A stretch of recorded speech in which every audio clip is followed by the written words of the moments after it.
किंतु प्रैक्टिकली जब वक्त आता है उस वक्त हम क्या कर सकते हैं? ये काफ़ी क्वेश्चंस स्टूडेंट्स, डॉक्टर्स, पास हुए काफ़ी डॉक्टर्स को, और जब एडमिशन लेते और थर्ड ईयर पास होके जब आप इंटर्नशिप करते उस समय तक भी काफ़ी हद तक आपको पड़ता है। छोटी छोटी बीमारियां, छोटी छोटी बातों से हम शुरुआत करना चाहिए। मैं प्रैक्टिस जब मैंने शुरू की तो Ayurveda in general practice, consulting ये सब्जेक्ट अनादर है, और आयुर्वेद जनरल प्रैक्टिस यानी छोटी बातों से सदा हेडेक है। रात को 12 बजे आपके यहाँ एक आधा आदमी आया और पूछने लगा मेरा सिर दुख रहा है, तो आयुर्वेद का क्या दे सकते हो? एक आध दिन, दूसरे दिन एक आधा पेशेंट आया, मेरी दाढ़ दुख रही है, मेरे को एलोपैथिक दवाइयों की रिएक्शन है, मुझे आप आयुर्वेदिक दवाई दो, मेरे 1 घंटे में दाढ़ रुकवा दो। इसके लिए अपने पास कोई आंसर है हमारे पास बहुत बड़े आंसर है। मैंने यही बातों से शुरुआत की कि इसी बात से हम आगे जा सकते हैं। अगर आयुर्वेद सक्सेस प्रैक्टिशनर बनना है तो पहले ये छोटी बातों से करो, ग्रंथ जरूर पढ़ो, बड़े बड़े सेमिनार अटेंड करो, सब करो, मगर ये छोटी बातों की तरफ से पहले ध्यान दो।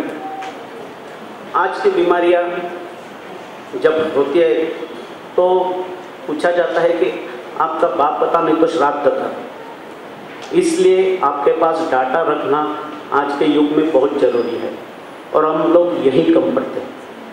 डाटा से हमारे पास कम रहता है, फिर हम बोलते कि ये पित्त से ऐसा हुआ, बात का ये किया, उस पर ये दवाइयाँ हमने इस्तेमाल की, और उस वक्त एलोपैथिक डॉक्टर हो या अन्नपैथी के तज्ञ हो या कोई अच्छे ज्ञानी आदमी हो, वो लोग ये नहीं मानते। वो बोलते आप हमें आपके कागज बताओ, हम हमारी तरफ से जाएंगे। हमारे कुछ लोग भी बोलते हैं कि उनको अगर आयुर्वेद समझना है तो उन्होंने आयुर्वेद पढ़ो।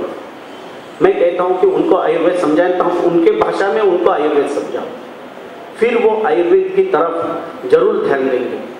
आज हमारे जलगांव में ऐसी कंडीशन है कि एलोपैथिक डॉक्टर आयुर्वेदिक डॉक्टर्स को आईसीयू में बुलाते हैं। बड़े बड़े प्रॉब्लम्स जब एलोपैथी से नहीं क्योर होते तो आयुर्वेद की तरफ वो बोलते हैं कि आप आयुर्वेदिक ट्रीटमेंट करो। हम ओपीडी से लेकर आईसीयू और आईसीसीयू तक काफ़ी हद तक अच्छी तरीके से पेशेंट हम ठीक कर सकते हैं। ये कभी भूलना नहीं कि हमको आता नहीं, हम सबको आता है, कॉन्फिडेंस कम पड़ता है, या उतने पेशेंट्स हमने देखे नहीं रहते और उन पेशेंट की तरफ से उतना गौर नहीं किया जाता, और हमने उतने पेशेंट्स हैंडल नहीं किए होते, या हमें इतने बताए नहीं गए होते। इस कारण आत्मविश्वास थोड़ा कम पड़ता है, इसलिए हम अपनी दवाइयाँ उन पेशेंट्स पे इस्तेमाल नहीं कर पाते। मैंने पेशेंट्स के 3 तरीके से डिवाइडेशन किया है: तीव्र वेदना, गंभीर अवस्था और अत्ययिक अवस्था। तीव्र वेदना में पेशेंट्स मृत्यु नहीं हो सकता है, मगर उसको वेदना काफ़ी रहती है। जैसे मैंने बताया शिरशूल, दंतशूल, ये छोटी छोटी बातें, मगर उनको वेदना शमन आप करें तो कॉन्फिडेंटली पेशेंट भी आप पे भरोसा करने लगता है। गंभीर अवस्था में भी हम ये डिफरेंशियल कर सकते हैं। जैसे तीव्र वेदना में मैंने बात रखता कि तीव्र वेदना है, तीव्र दंतशूल है, तीव्र स्तन विद्रति, ब्रेस्ट एब्सिस है, अच्छे हो सकते हैं हमारे यहाँ। मेरे पास काफ़ी पेशेंट्स का इनका डाटा है कि ब्रेस्ट एब्सिस भी हम अच्छा कर सकते हैं। पेम्प्रिकस वर्गैरिस ये गंभीर बीमारी है, स्किन में अपन उससे देखे जाए तो अपने इसमें औदुंबर और वृषजीवा जो कुष्ठ है उससे वो पैरेलल मिलती जुलती है, हमने देखा। तो तीव्र अश्मरिशूल, परिकर्तिका, तीव्र घृतरसी, ये हम ठीक कर सकते हैं। ये बिल्कुल इसमें वेदना ही कम करना है, बाद में उसकी दवाइयाँ करो, मगर उस समय हमें वेदना कम करना है उन लोगों की। गंभीर अवस्था में हम हेपेटिक उमा, निमोनाइटिस, प्लूरसी, रुध विकृति, ब्लड ल्यूकेमिया, यकृत गल्योदर, सीआरएफ, रीनल फेल्योर के आज मैं बोल रहा हूँ, gangrene, COPD, ulcerative colitis, woman व्यापक भी मैंने हैंडल किए हुए भी है और किए भी। तो ये रुग्णों अगर हम हैंडल कर सकते हैं तो हम अच्छे प्रैक्टिशनर बन सकते हैं, आयुर्वेद और होम्योपैथी का हम नाम बढ़ा सकते हैं। सीआरएफ के बारे में थोड़े सा एक विषय, सिर्फ 3 मिनट और विषयांतर करके फिर विषय की तरफ जा रहा हूँ कि बेसिक मेरा उद्देश्य क्या है। यहाँ आके महीने के क्या करने से ज़्यादा आप में से अगर किसी ने भी आगे चल के इस तरीके से काम किया तो आयुर्वेद और अपना खुद का भी नाम बढ़ेगा, ये मेरा मुख्य उद्देश्य है। सेमिनार ने आना और बोलना, ये सिर्फ करना और अपना क्या किया ये बता के जाना नहीं है। 10 स्टूडेंट भी इस तरीके से अगर आगे चल के वो तरीका अपनाते हैं तो सर ने इतना बड़ा जो सेमिनार लिया है, उन्होंने इतना बड़ा किया, उसका कोई फलित मिला है, ये है बहुत संख्या से आना और उसमें से आउटपुट लेके जाना, इसमें बहुत अंतर है। CRF के इसमें अभी लेटेस्ट मेरे पास CRF क्रॉनिक रीनल फेलियर, ये हमारे इसमें कैसा बैठता है, क्या बैठता है, ये अगर गया तो उसका आप पूरा दिन जा सकता है उसमें। मगर CRF में एकाएक ये पहले रीनल फेलियर के पेशेंट, डायलिसिस के पेशेंट महीने 2 महीने में आते थे, मतलब ये 1.5-2 साल में हफ्ते में 10-10 पेशेंट आने लगे। आश्चर्य हुए। कभी कभी तो किसी गांव में से 30, मतलब एक जलगांव से मलकापुर करके गांव है विदर्भ में, वहाँ के बाजू के गांव में से एक साल में 35-40 CRF के पेशेंट। पानी की कोई खराबी है क्या क्या है, CRF के कारण क्या क्या है, और बैक हिस्ट्री लेने गए तो उसमें ऐसा घायल है जैसा आज पुणे में स्वाइन फ्लू चल रहा है, वैसे हमारे उधर जलगांव और विदर्भ के एरिया में उस समय चिकनगुनिया काफ़ी चल रहा है, और चिकनगुनिया के साइड इफेक्ट में तो कोई CRF नहीं है। फिर क्यों हुआ?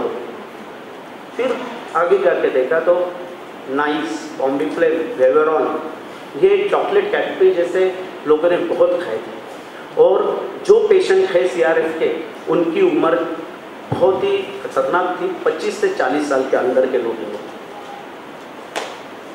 ये सीरियस बात। जलगांव में ऐसे ही मैं आपको कॉन्फिडेंट से बोलता हूँ, आत्मविश्वास से करता हूँ और आयुर्वेद के प्रति श्रद्धा रख के बोलता हूँ कि कोमा के पेशेंट, हिपैटिक कोमा था, हमारे डॉक्टर शेखर बाबा करके MD फिजिशियन थे, हमारे हमेशा उनसे कहीं ना कहीं आयुर्वेद के बारे में वार्तालाप होती थी। एक बार उनके यहाँ एक यंग लड़का था, 24 साल का, कोमा में था, हिपैटिक कोमा था। वो उसने फ़ोन करके बोला तो हम तो कुछ नहीं कर सकते, अभी उसके वेट एंड वॉच है हमारे पास, आपने एक बात की थी कि वो क्या प्रथमन नस्य करते, बोले कर सकते हैं क्या? मैंने करके कोशिश करूँगा। मैंने आज तक कभी देखा नहीं और किया नहीं, मगर ग्रंथों में पढ़ा है। आपकी अगर तैयार, मेरे पास नलिका वगैरह कोई नहीं थी, सादा कागज या उसमें फिर पहले दिन वचा, समीर पन्ना ये डाल के उसको किया, उसको पेशेंट का कोई रिलीफ नहीं। मगर 6वें नस्य के बाद उसने उस समय महावात विध्वंस भी ऐड किया। फिर उसके 6वें नस्य के बाद वो उठ के बैठा और आई गल करके जोर से सिर को हाथ लगाया और नाक और मुंह में से पानी आना शुरू हुआ, आंखों में से पानी आना शुरू हुआ। जो जो अपने प्रथम नस्य के बारे में जो जो लिखा है वो सब लक्षण वहाँ पाए, और ऐसे करते करते हिपैटिक कोमा, एक्सीडेंटल कोमा, ये ऐसे केसेस और डायबिटिक कोमा, आज से अभी तक मैंने 55 पेशेंट्स ICU में और ICU में जाके हैंडल किए हैं, और उसमें सिर्फ डायबिटिक कोमा के पेशेंट्स में रिजल्ट नहीं मिला। डायबिटीज़ कोमा के पेशेंट को रिजल्ट नहीं मिला, उसके कारण भी हम ढूंढ रहे हैं। हमने पूरा एक तैयारी किया, क्या अपनी गलती है या डायबिटिक कोमा वाले ठीक ही नहीं हो रहे। काफ़ी मतलब 2 या 3 ही डायबिटिक कोमा वाले रिकवर हो गए, बाकी नहीं हो। रीनल फेलियर हो गया, COPD हो गए, ये सब अवस्था में हम अच्छी तरीके से काम कर सकते हैं। मैंने हर पेशेंट, दांत की दर्द है, छोटी सी बात है, मगर ये ठीक किए हुए 11 से पेशेंट का डाटा मैंने मेरे पास किया है collect.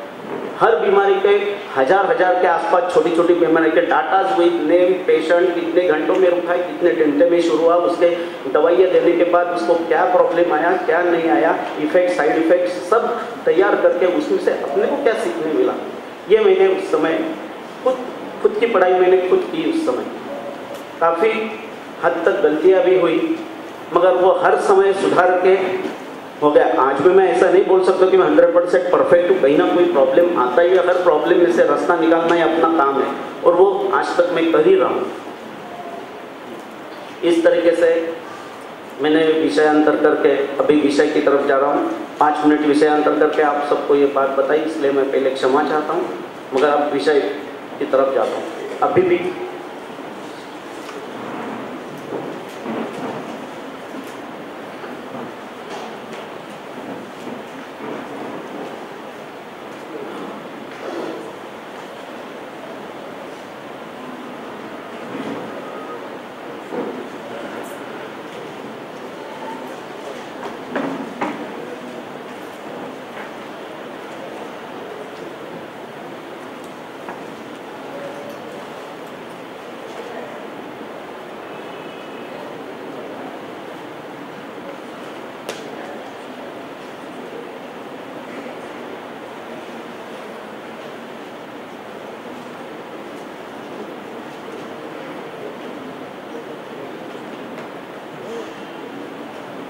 ब्रांडवर्स रोटस, pneumonia, first second pneumonia. अभी मेरे पास 97 पेशेंट्स के डाटा रेडी है। 2 पेशेंट के अभी ही मैं जलगांव से आया हूँ, तो उस पेशेंट को निमोनिया की ट्रीटमेंट दे के मैं आ रहा हूँ। पहले पेशेंट के वक्त काफ़ी टेंशन था कि हम इसको कैसे बैठाए, किस तरीके से बैठाए और क्या ट्रीटमेंट है, मगर कोशिश करना तो अपना काम है। पेशेंट ये मेरे लिए कॉन्फिडेंस था। उसने भी बोला कि डॉक्टर साहब हमको एलोपैथी नहीं लिया, आप कुछ कर सकते हो तो देखो। तो इन्हें ऐसा किया। मेरा ये जो पेशेंट है ये मेरा खुद का लड़का है। ये 2 साल पहले की बात है। इसका नाम आदित्य जैन जागीरदार, उम्र 14 साल की। पहले से ही अल्प मात्रा में प्रविष्टाय और कास था ही उसको। उसी में 12 घंटे का जर्नी और शीत पेय पान और उसके साथ ही स्विमिंग, ये सब बात एक आ गई। ठंडी हवा, दिसंबर और जनवरी के मंथ ही था उस समय भी, दिसंबर एंड और जनवरी के पहला हफ्ता ही था। तो उस समय उसको बुखार आने लगा, ठंडी बुखार आने लगा। और उस समय क्या लक्षण थे वो तो मैंने दिए, मगर आपको संपर्क पहले बता दूँ। प्रतिशत आज प्रथम से ही था। उसी में सेवन किए हुए शीत आहार और विहार, इन्हीं के अतियोग से हमारे शस्त्र तरफ विकृत हुआ। कफ और वात दोष प्रकोपित होके संचय हुए कफ दोष प्रकोप और प्रसर अवस्था में जाके फुफ्फुस या कफ स्थान में ख वैगुण्य में आश्रित होके उन्होंने प्राणवश रोतस में फुफ्फुस और वैसे ही प्रकोप के कारण शिरोन्द्रियों विकृत करके वहाँ भी उन्होंने स्थान संशय किया। वैसे ही उन्होंने प्राण और उदान की प्राकृत अवस्था विकृत करके ज्वर और कास उत्पन्न किया। पूर्वरथ में शिरोगौरव, शिरोजड़त्व, हस्तपात कटिपृष्ठशूल, सर्वांगशूल, अंगमर्ग, अग्निमांद्य और दिसंबर ये महीना ही था। नेक्स्ट हिमयुक्त ज्वर, टाइगर विथ टेम्परेचर, काश में तीव्र, कुछ वक्त सकफ, कुछ वक्त शुष्क काश, हल्लास, सर्दी, तीव्र स्वरूप में अग्निमांद्य। उपशय अनुपशय, लक्षणानुरूप एक दिन चिकित्सा किया, उपशय नहीं, इसलिए लक्षण समुच्चय की तरफ गौर किया। कफवात प्रकोप के करने वाले शैत्य गुण दोनों की तरफ समान थे। हेतु भी वात से ज्यादा कफ की तरफ अधिक झुकने वाले थे। शैत्य यही कफ के रुक्षता को कारणीभूत था। उसी के कारण कफ को स्तैनत्व, पृष्ठ कफवाता, ये सब हेतु पूर्वरूप कफवात ज्वर के ओर निर्देश करते थे। एक्सरे चेस्ट किया, pneumonitis. Next x ray chest dated on 1/1/2008, pneumonia right upper lobe. Blood investigations किए, आपने देख रहे हैं कि टोटल काउंट 10,800 है, न्यूट्रोफिलिस 87 है, बाकी ESR 23 था। दूसरे दिन से मैंने दवाइयाँ शुरू की। उसमें त्रिभुवन कीर्ति, तालिसादी, शुंठी, पुष्कर मूल, सुदर्शन चूर्ण, कंटकारी चूर्ण और देवदार, ये इस्तेमाल किया। देवदार का भी बोलता हूँ, देवदार जैसे देवदार का आएगा तभी बोलूँगा। तीसरे दिन में ज्वर लक्षण में अल्प मात्रा में उपशय था। चौथे दिन ज्वर, शिरशूल, शिरोगौरव, कटिशूल, पूर्णतः उपशय। वो काफ़ी हद तक तीसरे चौथे दिन में ही हद तक काफ़ी अच्छा था। सभी चूर्णों की मात्रा 1 ग्राम डोज में डिवाइड की। हर 2 घंटे के बाद हर ये डोज दिए, यानी दिन में 6 या 7 पुड़िया होती थी। अनुपान तुलसी पत्र स्वरस, अदरक स्वरस और खानी शहद। पहले 4 दिन और तीसरे दिन से ही शाम से मैंने जो दवाइयाँ शुरू की वो भी बताता हूँ। पहले 4 दिन में जो 3-4 दिन में सुदर्शन चूर्ण जो दिया है वो क्या दिया, ज्वरग्न और शीत ज्वर में उपयुक्त है, ये उसका ये किया है। त्रिभुवन कीर्ति रस, ज्वरग्न, स्वेदल, कफ प्रधान और कफवात प्रधान दोषों में उपयुक्तता हो सकती है, इसलिए उसका इस्तेमाल उस समय किया। तालिसादी चूर्ण विशेषतः शुष्क काश और जीर्ण ज्वर में उपयुक्त था, इसलिए मैंने उस समय तालिसादी चूर्ण का भी इस्तेमाल किया। शुंठी, रसकर, आमपाचक, शीत पूर्व ज्वर में उष्णवीर्य के कारण शीत प्रशमन, इसलिए शीतपूर्वक ज्वर में उपयुक्तता, इसलिए शुंठी का उपयुक्तता की। नेक्स्ट, देवदार कफवात शामक, उतिहर, फुफ्फुस शोथ, पार्श्वशूल में बाह्य और अभ्यंतर में उपयुक्तता, कफग्न, कफ निस्तारक, जीर्णकाश, फुफ्फुसावरण शोथ, श्वसन वाहिनियों के व्याधियों में उत्तम कार और उत्सर्जन उसका फुफ्फुस है। देवदार का मैं बोलता हूँ कि देवदार मैंने हिमाचल प्रदेश से मंगवाया था, और चूर्ण या ये नहीं, पूरा पेड़ का खोड़ मंगवाया था पूरा, और जलगांव में मैंने उसको लाया, पूरा फॉरेस्ट है और इससे परमिशन लेके आए, और 100 मील में उसको कटाई की। तो 100 मील वाले का फ़ोन आया कि साहब ये मैं रख लूँ क्या? मतलब क्यों? इसका बास और सुगंध इतना अच्छा आ रहा है। बोले उसका जो ऑयल अपने यहाँ आता है तो चूर्ण का रस, ऑयल उसका सब निकल के आता है, मगर वो ओरिजिनल उसके 100 मील से 2 दिन तक वो वास हटा नहीं था। इतना सुगंध देवदार का उस समय आ रहा था। इसलिए देवदार बहुत ही, मतलब अगर फ्रेश मेडिसिन और अच्छी मेडिसिन हमें मिले तो रिजल्ट कहाँ से कहाँ ले जा सकते हैं हमें। पुष्कर मूल, वात कफन, जंतु क्षयजोग्रण, शोथग्न, वेदनाहर, फुफ्फुसावरण शोध। अभी देखिए निमोनिया, इस शब्द का अर्थ है, निमोनिया बेसिकली है लैटिन वर्ड है। जैसे हमें मालूम है कि टाइफाइड भी है, जैसे हमारे आयुर्वेद में काफ़ी शब्द है ओरिजिनल संस्कृत है, वैसे ही एलोपैथी में काफ़ी जो वर्ड्स है वो लैटिन नेम से। टाइफाइड ये शब्द का अर्थ लैटिन में है ढगाळ वातावरण, मॉइस्चरस वातावरण। स्टेथोस्कोप अपने को मालूम है कि स्टेथो का लैटिन वर्ड का अर्थ है छाती, चेस्ट। ये जो अर्थ है, वैसे ही निमोनिया इस शब्द का अर्थ है उसका अवयववश वो 50% तक कम हो गया था। 6वें दिन 90% 90% उसको आराम था। उसमें 5वें दिन से मैंने तालिसाजी चूर्ण, सुदर्शन चूर्ण, त्रिभुवन कीर्ति, ये दवाइयाँ 5वें दिन के अंदर पहले ही से बंद कर दी। और 5वें दिन उस समय मैंने जो ऐड किए वो दवाई है सीतोफला चूर्ण, रस सिंदूर, पिपली, और बाकी की पहली जो बची हुई दवाइयाँ ये सब एक साथ मिक्स करके फिर शुरू किया। सीतोफला चूर्ण दिया, सकफ का ज्वर पार्श्वशूल में उपयुक्त है। कंटकारी भी उसमें शामिल किया।